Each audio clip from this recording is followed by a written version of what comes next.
सफल होगी तेरी आराधना।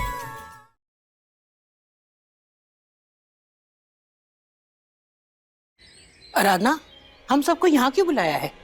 दादी, मैं सोच रही थी कि क्यों ना हम लोग इस बार होलिका दहन की पूजा उस हवेली में करें।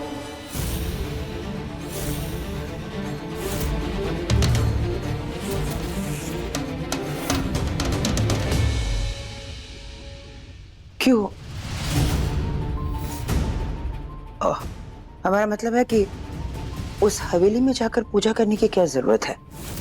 कहा था ना माधव ने हम सबसे कि उस हवेली से हम सबको दूर रहना चाहिए।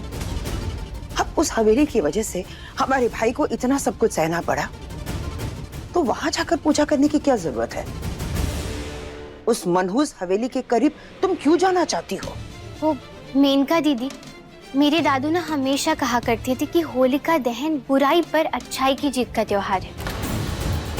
इसीलिए अगर इस पूजा को पूरे सच्चे मन से हम लोग करें ना, तो बुराई का नाश होता है और घर में सुख, समृद्धि, शांति और सकारात्मक शक्ति भी आती है।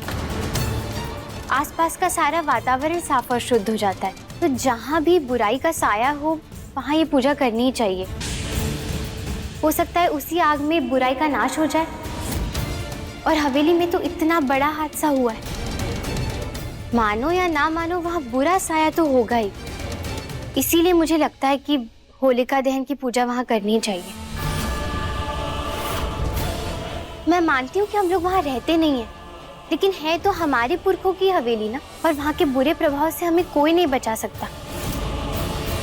तो क्यों ना हम लोग ही आज रात वहाँ होलिका दहन की पूजा पूरे सच्चे मन और श्रद्धा से करें। हो सकता है कि उसी आग में बुरे साए और श्राप का अंत हो जाए। और वैसे भी हम कौन सा हवेली के अंदर जा रहे हैं, हम तो आंगन में ही पूजा कर लेंगे। लेकिन आराधना देखो, लेकिन कुछ नहीं। आराधना बिल्कुल सही कह रही है। वैसे भी यहाँ आकर हम कौन सी शांति से जी रहे हैं? कोई ना कोई तकलीफ तो हो ही रही है, और हमें अपने पुरखों की जमीन से ऐसे नाता नहीं तोड़ना चाहिए। हमें वहां जाकर पूजा करनी चाहिए, सच्चे मन से माफी मांगनी चाहिए। हो सकता है वहां जो भी बुराई हो, इस होलिका दहन के साथ सब जलकर खाक हो जाए।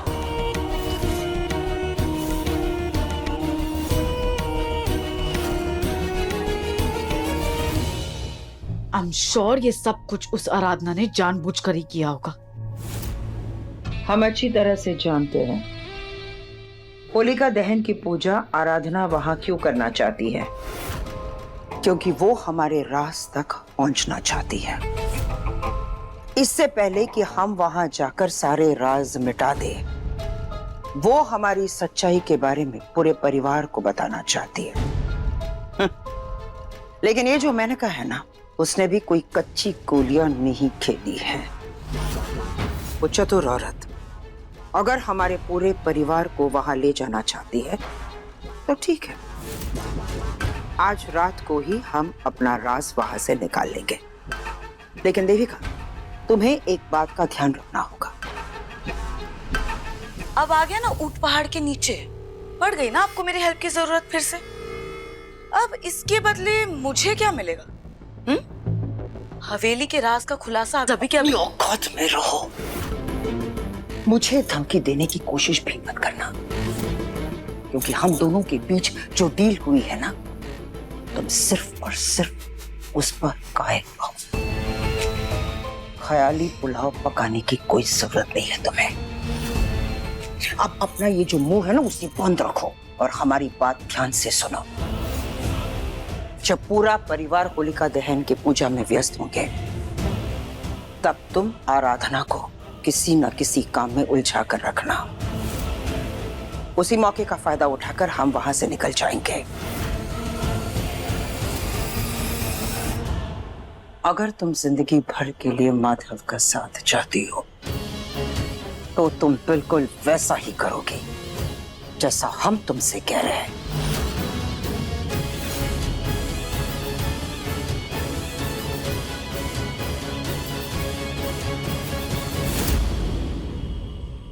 तुम्हारी प्रॉब्लम क्या है आराधना? मुझे समझ नहीं आता कि रात को बिना बताए एक तो तुम घर से निकल जाती हो, किसी को बताते नहीं हो, अपनी मर्जी से वापस आ जाती हो, खुद के फैसले लेने लग गई हो, बल्कि खुद के ही नहीं सबके फैसले लेने लग गई हो क्या गया है तुम्हें? ज्यादा उड़ने नहीं लगी हो तुम? एक मिनट, आप एक बार ना मुझे ध्यान से देख लीजिए। क्या मैं आपको हवा में उड़ती हुई नजर आ रही हूँ? नहीं ना, क्योंकि मैं जमीन पे ही खड़ी हूँ, एकदम चिपक के। उड़ नहीं रही हूँ मैं। और दूसरी बात, अपने परिवार के लिए सोचना गलत है क्या? अगर मैंने कोई सुझाव दे दिया तो फिर आपको इतनी मिर्ची क्यों लग रही? और अगर मेरा सुझाव मान के दादी ने कोई फैसला लिया तो आप ही क्यों इतना ज्यादा मचल रहे हैं? क्योंकि तुम्हारे सुझाव ही गलत होते हैं। ज्यादा अनजान बनने की कोशिश मत करो, मुझे पता है तुम अच्छी तरह सब कुछ जानती हो। जब तुम्हें पता है कि तुम्हारे लिए और विनायक के लिए वो हवेली सेफ नहीं है, बल्कि इस घर की कोई भी औरत के लिए वो हवेली सेफ नहीं है। अरे तो हम लोग थोड़ी ना हवेली के अंदर जाने वाले हैं, हम तो आंगन में ही रहेंगे और सब लोग होंगे वहाँ पे। किसी के साथ कुछ गलत नहीं होने वाला। अरे कि तुम्हें कैसे पता कि किसी के साथ कुछ गलत नहीं होगा? अगर तुमने हरे कलर की साड़ी पहनी तो खुद को भविष्य बताने वाली तोता समझती हो क्या तुम? वैसे भी तो तोते की तरह तुम कह करती रहती हो पूरा दिन। इसका ये मतलब नहीं है तुम सबका भविष्य बताती हो। वो सड़क पे होते हैं ना तोते, जो है ना कार्ड उठाते हैं और बोलते हैं देखो बेटा ये है तुम्हारा भविष्य। तुम वैसी नहीं हो, तुम्हें नहीं पता कि क्या होने वाला है, क्या हो चुका है। तोता? मैं तोते की तरह लगती हूँ आपको? मतलब मेरी आवाज तोते की जैसी है? तोते की जैसे क्या करती रहती हूँ? इतनी अच्छी सुंदर सी मैंने हरे रंग की साड़ी पहनी, उसे आप तोता बुला रहे? हाँ तो ठीक है, मैं तोता ही सही, लेकिन कम से कम आपकी तरह कोई बुढ़ा राजा नहीं हूँ मैं जो सड़ू खूसट और पकाऊ है।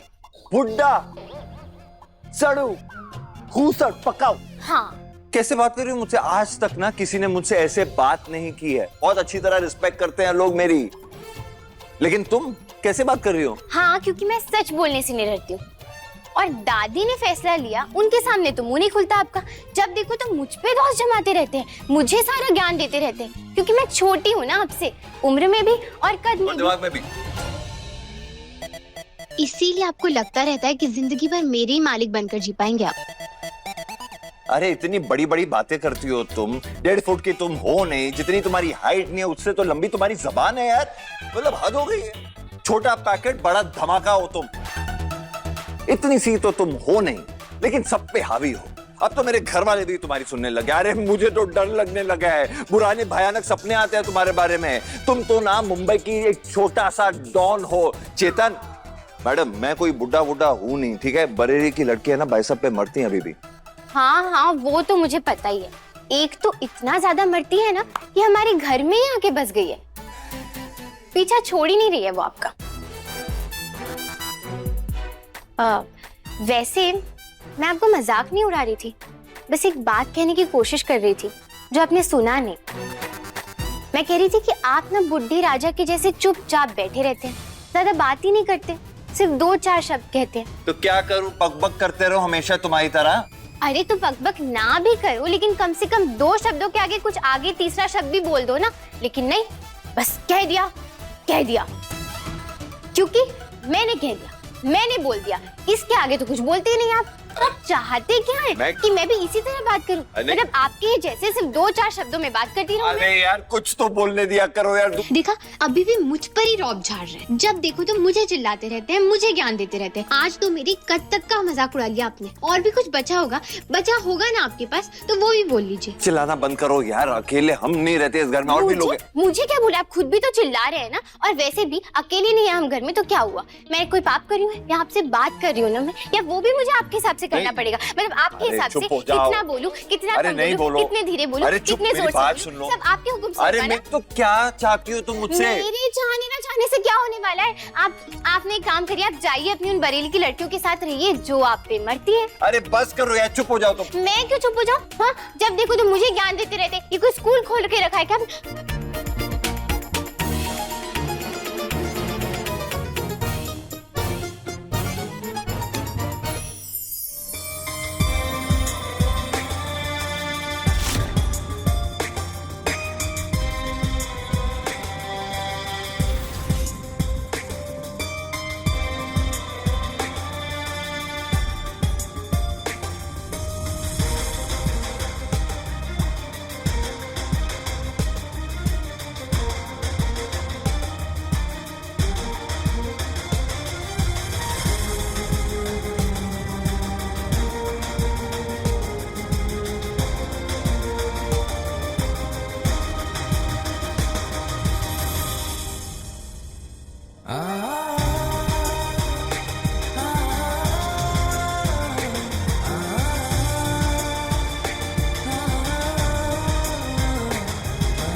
दादी देखिए, ये इतना बारीक ठीक है ना? सही है, अच्छी बनेगी भुजिया। वैसे मैंने कभी ना तो उत्तर प्रदेश की होली देखी और ना ही कभी गुजिया बनाए हैं। हमारे यहाँ तो होली पर ना साबूदाना वड़ा, ठंडाई, पूरन पोली ये सब बनता है। और हमारे यहाँ होली को रंग पंचमी कहते हैं। अच्छा, जी। वैसे दादी मैंने कभी गुजिया बनाई तो नहीं है, लेकिन अगर आप मुझे सिखाएंगी तो मैं बना लूंगी। वैसे भी मैंने सुना है कि साहब जी को गुजिया बहुत पसंद है। ओ, तो मतलब ये सारी मेहनत माधव के लिए हो रही है, हमारे लिए नहीं। पति के लिए मेहनत करनी भी चाहिए। बनाओ बनाओ, माधव के लिए भुजिया बनाओ। तुम्हें एक बात पता है आराधना, माधव की माँ बहुत अच्छी भुजिया बनाती थी। तुम भी उसी तरह स्वादिष्ट भुजिया बनाना। चलो।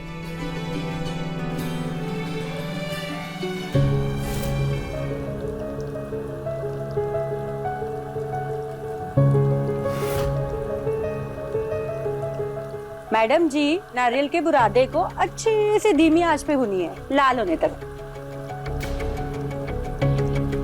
देविका, तुम क्या कर रही हो? गुजिया बना रही हूँ दादी।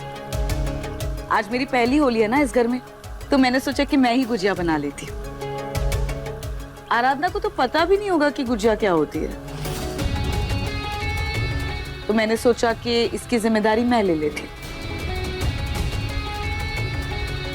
तुम्हें गुजिया बनाना आता है? माँ बनाती थी बचपन में, तो थोड़ा बहुत तो आता है। बाकी का तो आप मुझे सिखा देंगी ना?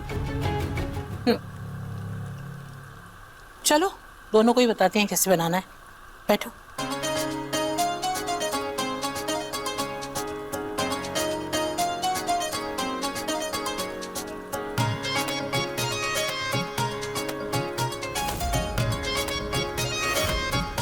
अब इस बादाम को भूनो।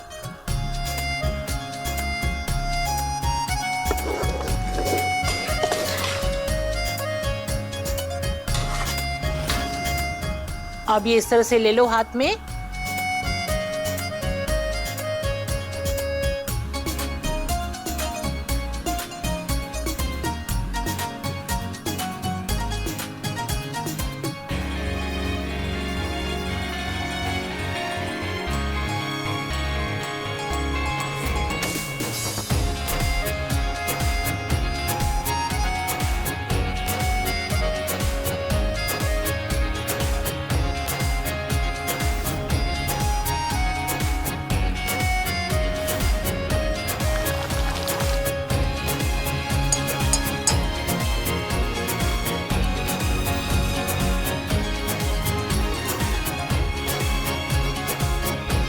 दादी आप बहुत देर से काम कर रही हैं, आप जाइए, मैं कर लूंगी ये।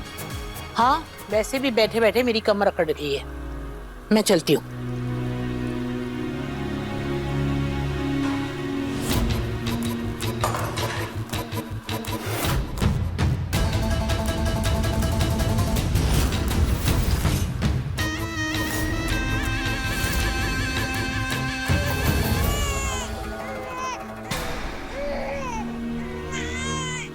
विनायक,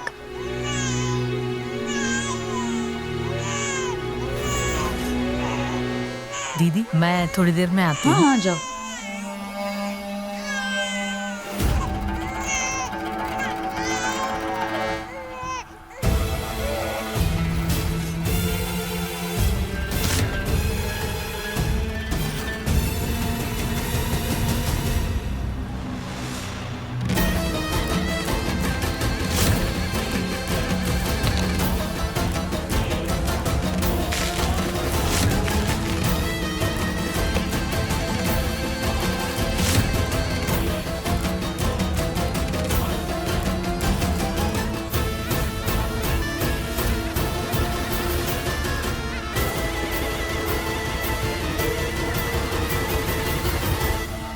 अब जैसे ही ये बारूद वाली गुजिया आराधना प्रसाद के रूप में होलिका दहन में डालेगी ना, तो उस गुजिया के साथ साथ आराधना और उसका वो गाल भी जल जाएगा जिसे एमडी ने अपने होठों से छुआ था।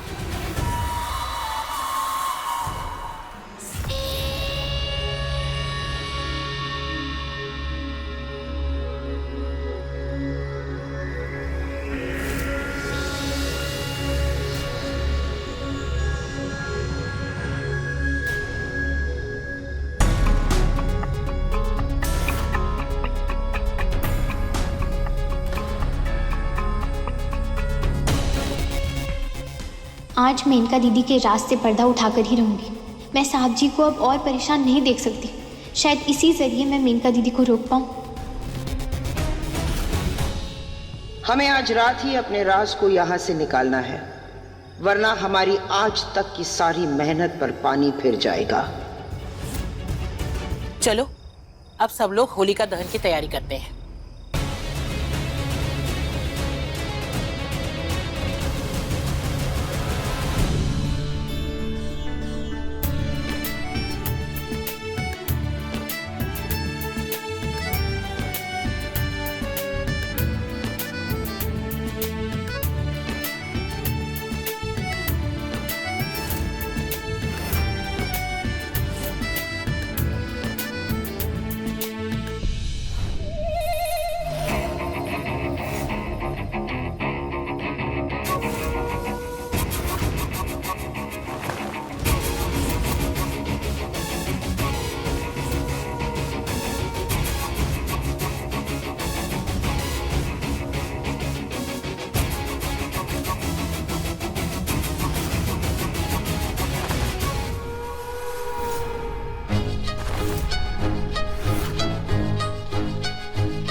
सारे गुजियों पे तिलक किसने लगाया?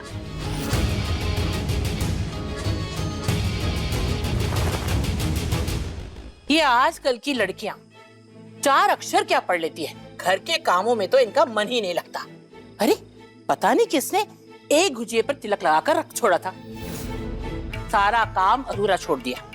ये तो हमारी नजर पड़ गई तो हमने सब गुजियों पर तिलक लगा दिया। सही किया आपने दादी। लेकिन तुमने ये सब थाल खोलकर क्यों रखे? चलो ढको इसे, अभी पूजा की रस्म में समय है।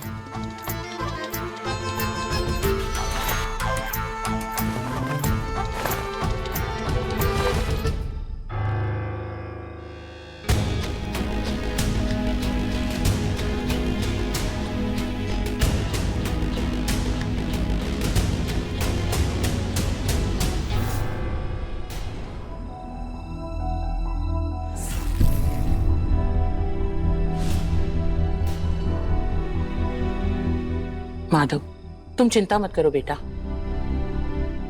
बहुत भाग लिए हम इस हवेली से। अब वक्त आ गया है कि इस हवेली से जुड़ी हुई हर बुरी यादों का हम डटकर सामना करें। मुझे अपने भोलेनाथ पर पूरा यकीन है, वो इस होलिका दहन की आग में सारी बुराइयों को जलाकर खाक कर देंगे। तुम भी अपने भगवान पर विश्वास रखो, वो सब ठीक कर देंगे बेटा।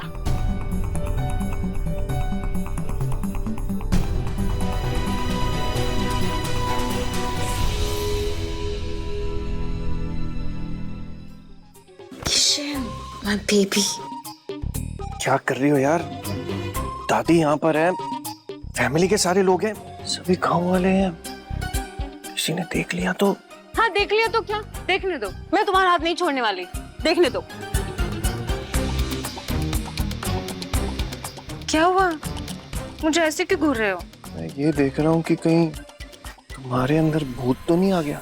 किशन, फिर ऐसे क्यों बर्ताव कर रही हो यार? जैसे मैं कहीं जाने वाला हूँ या तुम्हें कुछ हो जाएगा। बेबी, तो मुझे ना बहुत चिंता हो रही है। चिंता किस बात की? देखो ना, इस घर में ना सिर्फ मैं एक नन्ही सी जान बची हूँ, रमी? जिसके अंदर उस मीना की आत्मा नहीं है। मुझे ना डर लग रहा है कि कहीं वो हम पे भी हमला ना कर दे। और यहाँ इस हवेली में आकर तो हमने खुद ब खुद उसे परोस दिया अपने आप को कि लो मीना, लो हमारे अंदर घुस जाओ। बस इसलिए मुझे डर लग रहा है। तो मेरा हाथ पकड़ने से कौन सा मीना की आत्मा रुक जाएगी? दादी देख रही है। वैसे एक बात बताऊं, तुम्हें देख के ना भूत भी भाग जाएगा। क्यों, मैं इतनी बुरी दिखती हूँ? नहीं, तुम तो बहुत सुंदर दिखती हो। I know. बस डरावनी हो। किशन, किशन!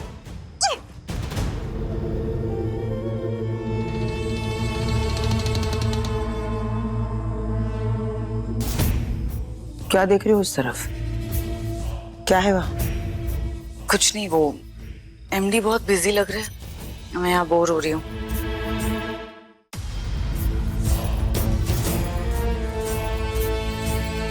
देविका, तुम यहाँ रास लीला रचाने नहीं आई हो। हमने तुमसे कहा था ना, आराधना को बिजी रखना किसी काम में। मौका मिलते ही हम यहाँ से निकल जाएंगे। हाँ तो देविका, हम तुमसे ये कह रहे थे कि ऐसी हालत में तुम्हें खाने पीने का ध्यान रखना चाहिए। पूजा तक रुकने की तुम्हें कोई जरूरत नहीं है। जी।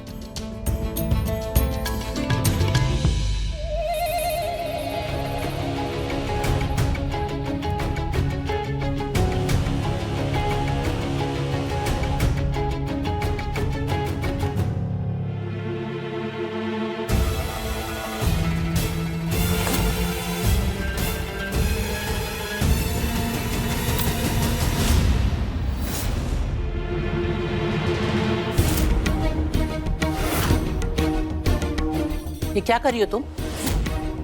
पूजा की गुजिया है, इसे ऐसे तोड़ नहीं सकती। रखो, अच्छे से रखो। वो दादी, मैं प्रेग्नेंट हूँ ना, प्रेगनेंसी की वजह से मुझे भूख लग रही थी, बार बार ना कुछ खाने का मन करता रहता है, इसीलिए। घर में और भी बहुत सारी चीजें हैं खाने के लिए, वो खा लो। ये तो पूजा की चीजें हैं, ये पूजा और रस्म के बाद ही मिलेंगी तुम्हें खाने के लिए। मोहन जी, इन्हें भूख लगी है, इन्हें खाना डाल कर दे। जी चलिए। जाओ।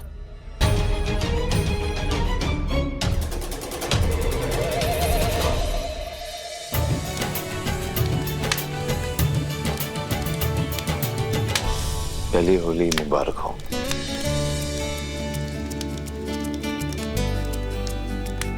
एक बात पूछूं? हाँ। अपने घर की ज्यादा याद तो नहीं आ रही है ना तुम्हें? नहीं, लेकिन सिर्फ एक चीज की याद आ रही है। क्या? साड़ी।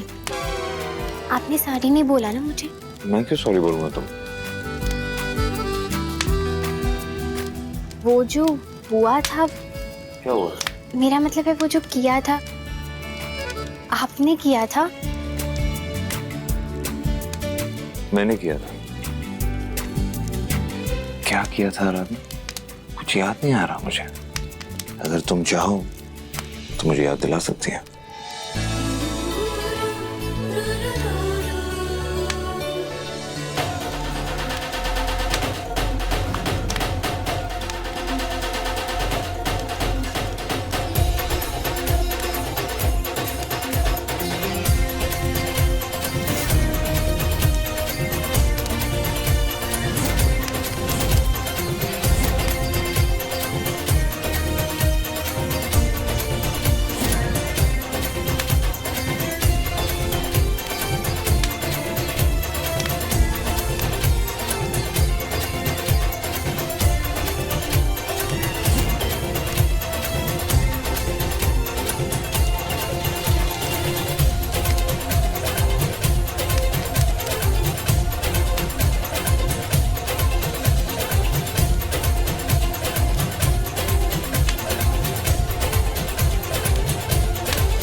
भैया, आप लोग यहाँ पहरा दे रहे हैं, पीछे वाले गेट पर कोई क्यों नहीं है? मैडम, पीछे भी 2 गार्ड हैं। वो मेनका मैडम ने उन्हें खाना खाने भेजा है, बस अभी आ जाएंगे। ठीक है। अगर वो यहाँ आई है तो अभी भी यही होंगे। मुझे दोबारा अच्छे से देखना होगा।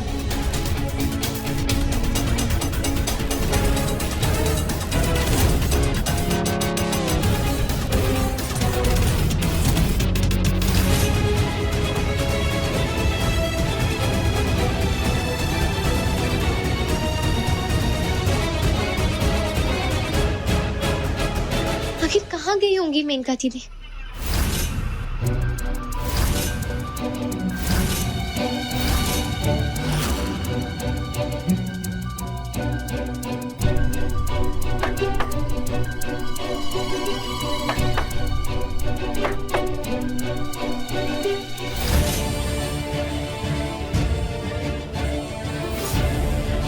ये तो कोई दरवाजा है।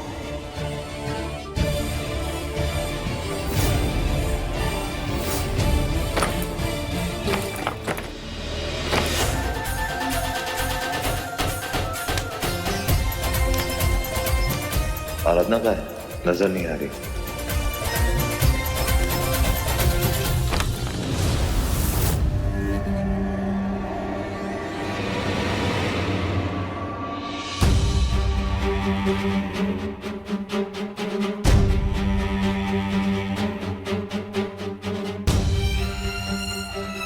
ये तो हवेली तक जाने का कोई खुफिया रास्ता लगता है, लेकिन ये रास्ता जाता कहाँ है?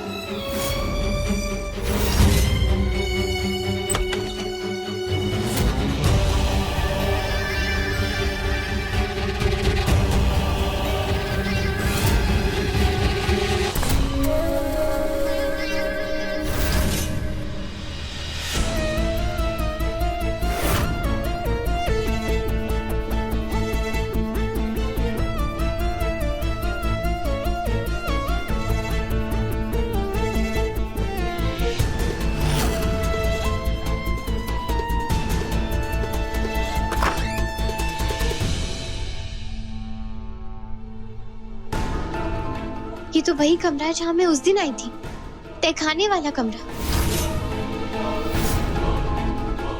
शायद ये खुफिया रास्ता इस कमरे में पहुंचने का दूसरा रास्ता है।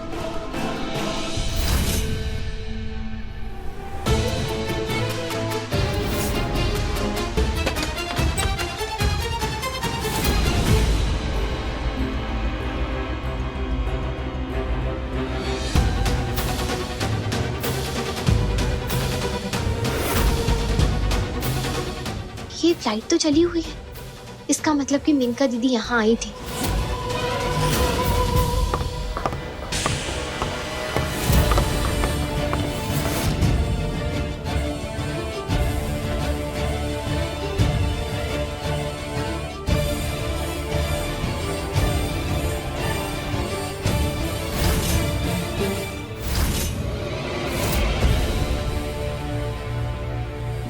हो ना हो मेनका दीदी अभी इस खुफिया रास्ते से बाहर जा रही होंगी।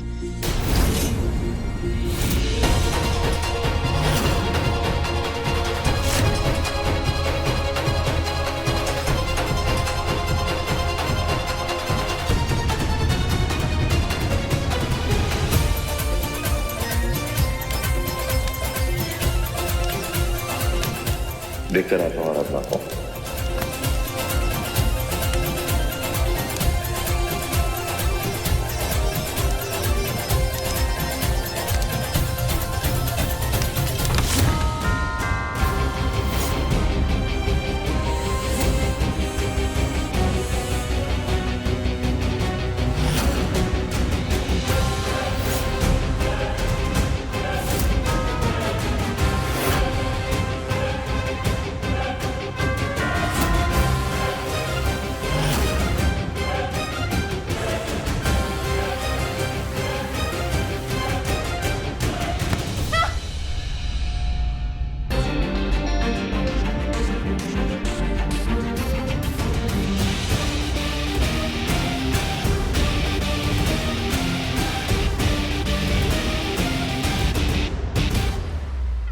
हवेली के पीछे क्या कर रही हो आराधना?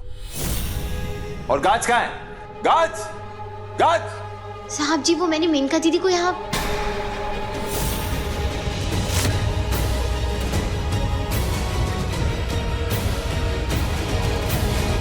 मेनका दीदी कहाँ है? मेनका दीदी मुझे तो नहीं दिख रही। ज्यादा बातों को घुमाओ मत। जब मैंने तुम्हें कहा था कि तुम यहाँ नहीं आओगी तो तुम यहाँ क्या कर रही हो? तुम या घर का कोई भी सदस्य यहाँ नहीं आ सकता।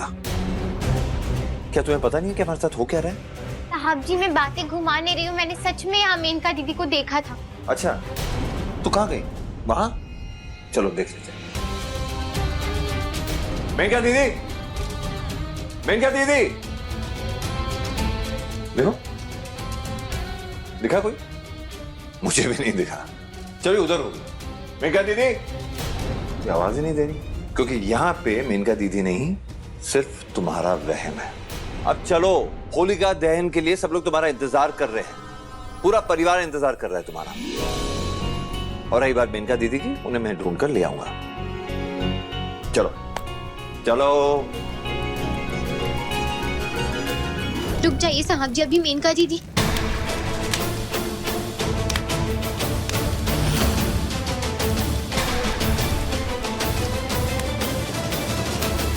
क्या कह रही थी तुम मेनका दीदी?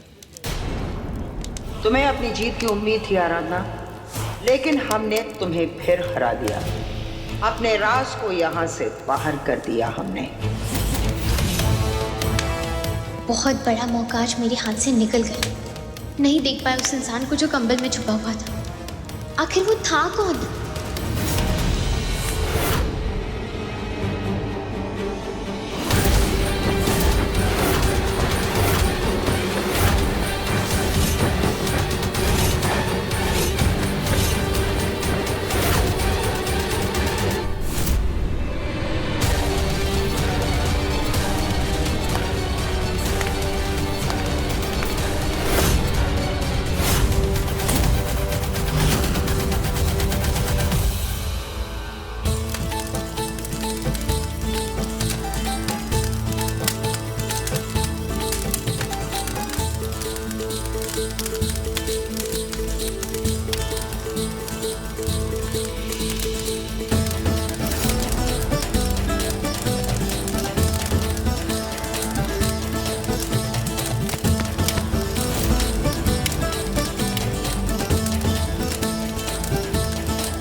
हे भगवान, इसकी गुजिया में ही बारूद हो।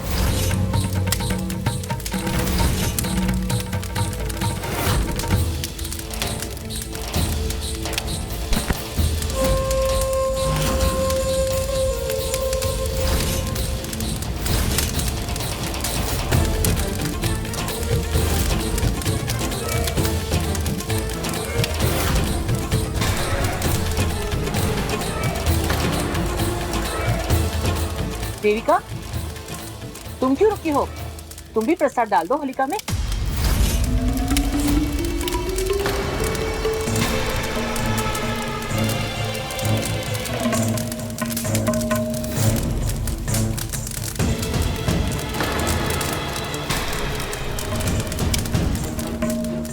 क्या हुआ देविका?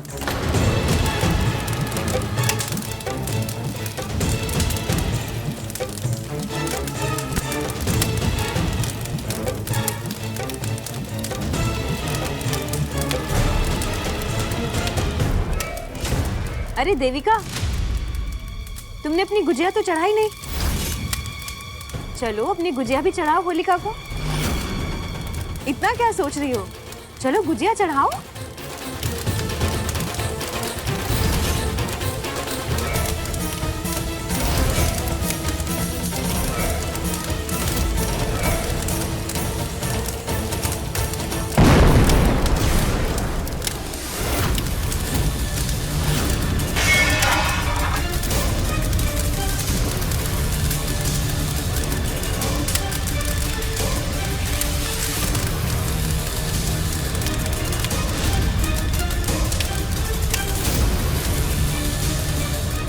देविका, तुमने तो उसमें गुजिया डाली थी ना, फिर ये फट कैसे गई?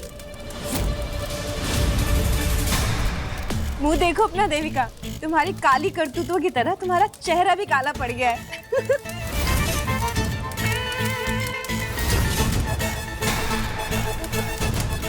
देविका, मजाक नहीं, पर सच में ये गुजिया फटी कैसे?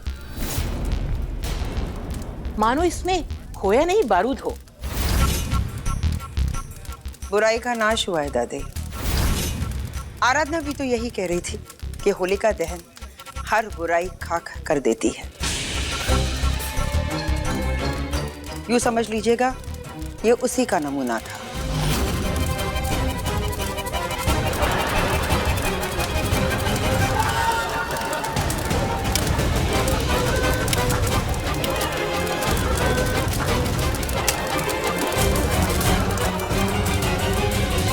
बत्ती से नजर उतारे तो आग का भपका जितना तेज होता है उतनी ही तेज नजर उतरती है। आज होली मैया ने आपके परिवार की भी पूरी नजर उतार दी।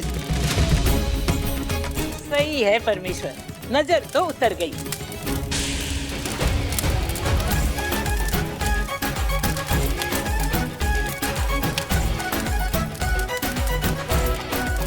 चल अब घर चलते हैं।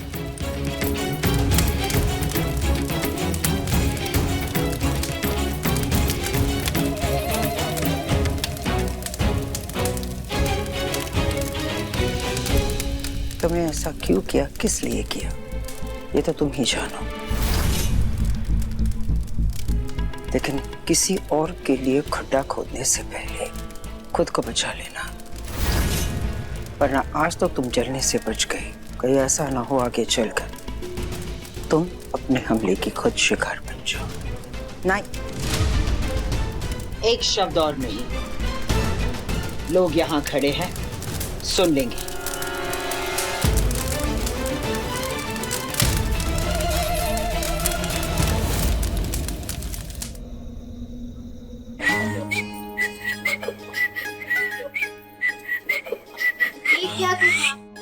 विनायक अभी सो रहा है और अगर आप अभी भी थपथपाएंगे तो वो जाग जाएगा और फिर मुझे रात भर जागना पड़ेगा। आपका क्या है, आप तो अपने कमरे में जाकर बढ़िया चादर तान कर सो जाएंगे। अरे जो तुमने कहा वही तो मैं कर रहा हूँ, जो तुम कहती हो मैं करता हूँ। तुमने कमरे से बाहर जाने को कहा था तो मैं चले गया था। अब मैं अपने बच्चे को थपथपा के सुलाने की कोशिश कर रहा हूँ, उसमें भी तुम्हें प्रॉब्लम है। हाउ डेयर यू यार, लाइक सीरियसली मैं जानता हूँ। आपको तो बस हर वक्त हर चीज में मेरी गलती नजर आती है। बातों में आपसे कोई नहीं जीत सकता। मतलब सीधा सीधा जवाब देने के बजाय तानों के तीर चला देते हैं आप बस। बच्चा सो रहा है, चिल्लाओ मत ज्यादा, मुझे भी चिल्लाना आता है। और अच्छा, मैं और ताना और तुम जो बातों को गोल गोल जलेबी की तरह घुमाती हो उसका क्या? हा? क्या? हाँ? मैंने कौन सी बातों की जलेबी खिलाई आपको? हवेली क्यों गई थी तुम? हवेली के पीछे क्या कर रही थी तुम? जब मैंने तुम्हें मना किया था कि तुम वहां नहीं जा सकती, क्यों? और फिर बातें बना रही थी। कितनी बार समझाया तुम्हें, उसके बाद भी तुम गई ना। बात नहीं सुननी है ना, तुम्हें अपनी मनमानी करनी है बस।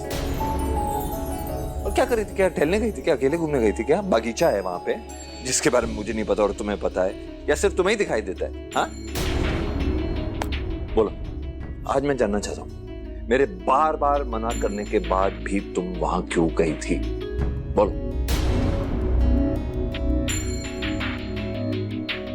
बोलो। वैसे तो बकबक बंद नहीं होती है तुम्हारी, और जब जवाब देना होता है तब चुप हो जाती हो।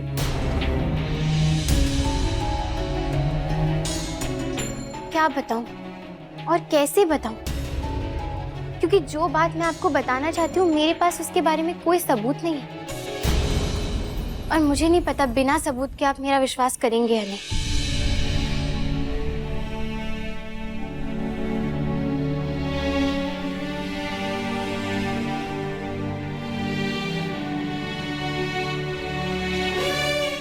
ऐसी क्या बात है आराधना? ऐसा क्या जानती हो तुम जो मेरा विश्वास पाने के लिए तुम्हें सबूत की जरूरत पड़े? बता। तो मैं मेनका दीदी का पीछा करते करते वहां गई थी।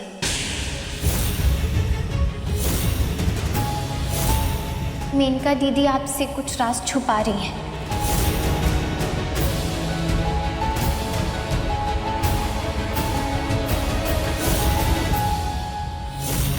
तुम फिर से मेरी दीदी का पीछा कर रही थी, पर क्यों? जब तुम्हें पता है कि पहले जब तुमने पीछा किया था तो क्या हाल हुआ था। दोबारा वैसे ही हरकत कर रही हो तुम। और मेरी मेनका दीदी कभी झूठ नहीं बोलती। लेकिन साहब जी, मेनका दीदी ने जो उस दिन कहा था कि आपने वो मान लिया। देखिए, मैंने जैसा आपसे कहा है, मेरे पास इस बात का कोई सबूत नहीं है, लेकिन जो मैंने देखा, जो मैंने सुना और जो प्रशांत जी से मुझे पता चला। प्रशांत, तू प्रशांत को मिलने गई थी बिना मुझे बताए, क्यों? मेनका जी का सच जानने के लिए, क्योंकि एक वही इंसान है जो मेनका दीदी का सच जानता है, वो सच जो वो आज तक आप सबसे छुपाती आई हैं। कौन सा सच? और तुम प्रशांत की बातों में आकर मेरी मेनका दीदी पर तुम उंगलियां उठा रही हो। क्या हो गया तुम्हें आराधना? ये मत भूलो कि मेनका दीदी वही इंसान है जिन्होंने देविका का सच बाहर लाकर तुम्हारी मदद की थी। मैं जानती हूँ साहब जी, लेकिन मुझे उनके पास जाना पड़ा, क्योंकि मैं भी उस सच के तह तक पहुँचना चाहती थी जिस पर मुझे खुद विश्वास नहीं हो रहा था। और सच यही है कि उस दिन मेनका दीदी के अंदर आत्मा नहीं आई थी। पुराने श्राप का सहारा लेकर वो आपके मन में एक डर का बीज बोने की कोशिश कर रही है, जिससे आप अपनी सारी विरासत त्याग कर उनके नाम कर दें। आराधना, अब तुम अपनी हद पार कर रही हो। आराधना, तुम्हारी हिम्मत कैसी हुई मेनका दीदी के बारे में ये सब कहने की? मेरी दीदी सिर्फ मेरी दीदी नहीं बल्कि माँ समान है। जब मेरी माँ मुझे छोड़कर चली गई थी तब उन्होंने ही माँ बनकर मुझे संभाला है, बल्कि मुझे ही नहीं मेरे पूरे परिवार को संभाला है, सबकी परवरिश की है उन्होंने। और माँ जैसी ऐसी बहन पे तुम उंगलियां उठा रही हो, और किसकी बातों में आके? उस कमीने प्रशांत की बातों में आके। तुम्हें अंदाजा भी है कि हम भाई बहन का रिश्ता कैसा है, कितना गहरा है हमारा रिश्ता। एक दूसरे के लिए हम जान तक दे सकते हैं आराधना। हम एक दूसरे के लिए ही जीते हैं। हमेशा मेरे दुख सुख में उन्होंने मेरा साथ दिया, हमेशा मेरे साथ खड़ी रही हैं। और तुम्हें क्या लगता है कि मेरी मेनका दीदी कुछ पैसों के लिए अपने भाई को धोखा दे सकती है? कभी नहीं। मुझे उन पर पूरा भरोसा है। पर साहब जी, आप हाथ मत लगाना मुझे।